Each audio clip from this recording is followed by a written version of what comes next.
আসসালামু আলাইকুম সুপ্রিয় দর্শক। অবশেষে গতকালকে আপনারা জানেন শেষ নিঃশ্বাস ত্যাগ করে দুনিয়ার মায়া ছেড়ে চলে গেল আসিয়া। আমাদের সেই ছোট্ট ৮ বছরের ছোট্ট বোনটি আসিয়া এই পৃথিবীর মায়া ছেড়ে তিনি চলে গেলেন।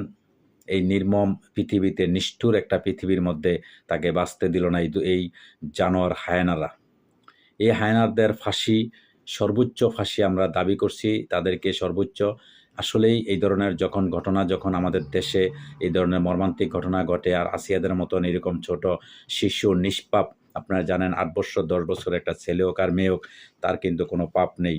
একটা নিষ্পাপ একটা শিশুকে এইভাবে দর্শন করে, দর্শনের মতন ঘটনা, নিকৃষ্ট একজন জানোয়ার, এই জানোয়ারের হাতে আজকে আসিয়ার মতন একটা নিষ্পাপ মেয়ের জীবন দিতে হয়েছে। এটা আমাদের জন্য একটা কলঙ্ক। এটা এই জাতির জন্য একটা আমাদের অভিশপ্ত জীবন আমাদের। কারণ আমরা এই পৃথিবীতে আমরা পৃথিবীতে একটা জাতি হিসাবে, আমরা বাংলাদেশী, আমরা জাতি হিসাবে আমাদের পরিচয় দিতে আমাদের লজ্জা হয়, আমাদের ঘৃণা হয়। এই ধরনের আসিয়ার মতন মেয়ে আজকে জীবন দিতে হলো এই নরপিশাচদের হাতে।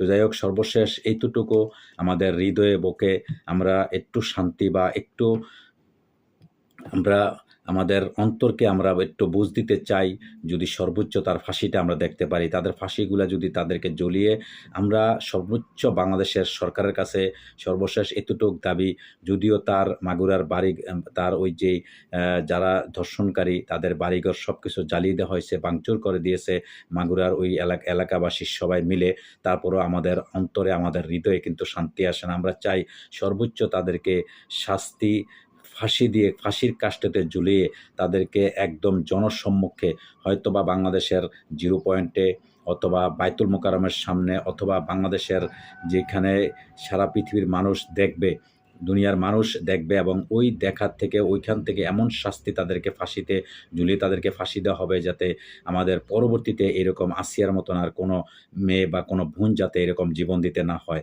আপনারা কি কখনো একবার চিন্তা করে দেখছেন কেমন অমানুষ একটা, তার ভিতরে বিন্দু পরিমাণ যদি মনুষ্যত্ব থাকতো তাহলে সে কখনো এই কাজগুলা করতে পারতো না। কি দোষ ছিল সেই আসিয়ার? কেন তার আজকে এই জীবন দিতে হলো?